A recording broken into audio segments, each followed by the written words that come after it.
All right, everybody, good afternoon. Happy Tuesday. Turned out to be a pretty good day, but a slow day. Kind of, well, not really slow, but a small day. And I'll tell you, a lot of the juice today just wasn't worth the squeeze. And I think for a lot of people, it's just something you have to learn to leave alone.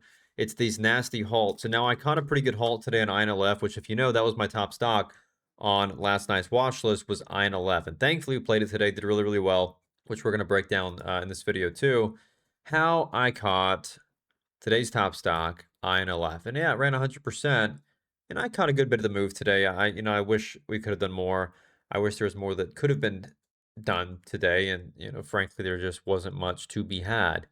So today was one of those days where we came into the open and I knew what I was watching. I was watching LBWR from last night's watch list, which did nothing. It was just sideways out of the bell, never broke out, so I couldn't trade it. And I was watching INLF. I was watching both of the two from the watch list last night. Nothing else was really doing much. And of course, we had BIYA, DFNS, which I didn't trade DFNS today. I was watching INLF instead. And we're going to talk about why that is. Now, for one, stock selection criteria, I like to trade stocks under 20 bucks. That's just the way that I find that I trade best. And so, again, this sort of fit my criteria a little bit better today. And so I was watching this going into the open. We had this tightening, descending channel going into the bell. Let me fix this here a little bit. And so I'm watching this into the bell to see, can this get breaking out to the upside so that I can trade this up through Hive Day, through, to new highs from the watch list last night. And so, gosh, I got kind of aggressive and I tried to get a little bit of a core position beneath the previous high, which was sitting at 535. I wanted to add over the highs for the next leg, and I had no chance to. So what happens is, we go into the open today with INLF. Where's my pen? There's my pen. We go into the open INLF. And I'm watching this high, right? We pop at the open, we reject off of 480 in a pretty strong way, right? We pop at the open, we reject. This thing knifes down to $4 and 20 something cents. I'm like, wow, okay, this thing just got smacked. Of course, you had everything just halting down at the open or halting up at the open, getting smacked around.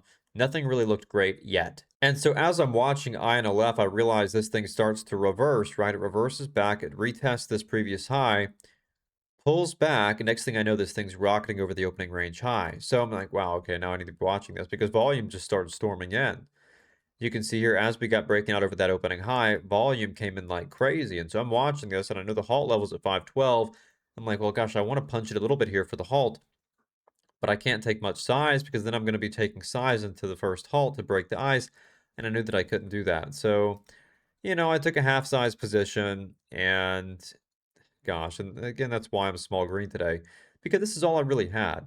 Well, I have two other trades too we're going to talk about on BIYA after this. They were also two wins, but again, also small. So again, I take it on the opening range breakout, looking for that continuation up into the halt over 5. We get it, thankfully, 512. Now, I was a little bit worried because as I'm in the halt with small size, I noticed that the indicated resumption price was 490. I'm like, well, gosh, I don't really want to see a 490 resumption. I want to see a nice strong resumption over that previous high of day. And I was a little bit scared at first. Thankfully, by the time we got closer to the halt resuming, the estimated resumption was like, 520, 525. And so it's okay. We're looking better now. We're looking good. And so we resume, and I'm like, okay, I want to watch for the break of the high of day for an add over 535. This thing literally just instantly gaps up into the next halt. I had just enough time to get some profits taken, top of the candle at 570, and that was it. I had literally no chance. I'll show you here in a smaller time frame. I had no chance to add anything, and that's sort of what did me in today with my smaller day. I mean, no kidding. This is a 10-second chart, and even then, it's just one candle. It just literally gaps straight up into the next halt. No chance to add anything. So, anyways, it stinks, but what can you do? And so I'm stuck with small size. It halts up again, resumes, and from there puts in place a tail off the high and begins to look a little bit weak, so I just took my full profit. Then it halts down. Thankfully, I was out before the halt down. Resumes way down here at $5. I'm like, well, gosh, I'm glad I didn't hold it through that because then I'd be sitting here barely even green at all, and so then I just didn't touch it again because there were so many halts. And, it sort of stinks because, I really wanted to get some cushion built up with this trade here. Again, it just didn't really have what it took to take size on it. Again, it's just too risky. I go take it up into a halt with size. That's probably the stupidest thing I can do in terms of risk. And so I don't do it. Now, BIYA out of the open, I traded pretty well too. We go out of the gate, and I'm looking for the break of the previous high. You can see here these highs over 613.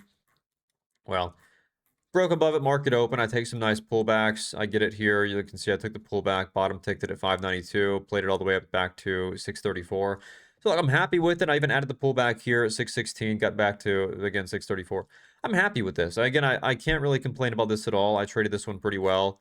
It's not the cleanest trading stock in the world, but I still traded it pretty clean, so that's really all I can do. But of course, this sold off quick. Nothing you can do with this.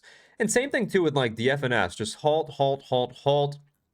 You know, you miss that first move, you're not catching the rest of it. Or, you know, you go back and you look at stuff, even like egg today, EGG. Again, nothing but just halts.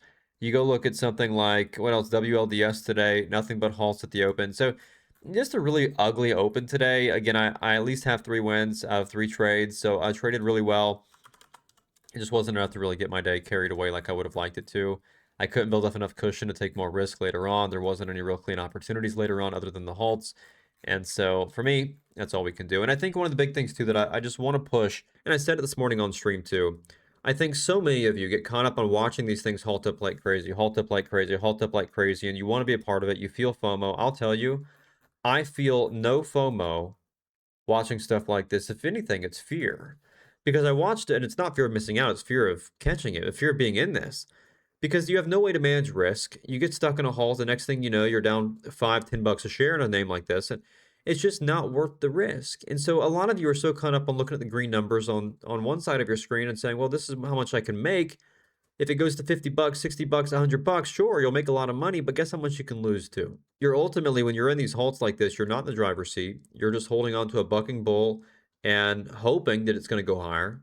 And so unless you're in early, you know, unless you're buying here at market open, which I didn't do, I was playing INLF, thankfully.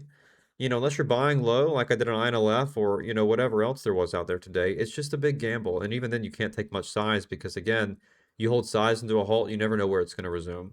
So today was just a day where it was a better idea to sit back. I've got my 3 trades and that's it. Smaller green day today compared to yesterday, but did the right thing, kept my profit, and that was really all we could do. Anyways, that's today's recap. Not a whole lot to talk about. Again, sort of a not slower day, but a day with just too much craziness, too much risk that I could not handle today. I don't have the cojones to handle it. So today was not the day to be sizing aggressive, not the day to be getting too crazy with the trades out there. Again, I just have 3 today. One of the least trading days in a while. So that's the recap. As always, stay tuned for tonight's free stock watch list on any social media platform. As always, too, make sure to grab your 7-day free trial in the description down below to trade alongside me on stocks just like these every morning in real time. And of course, as always, make sure to subscribe if you learned a thing or two in this video, and I will see you back either tomorrow morning in the live stream or back here tomorrow afternoon for the daily recap.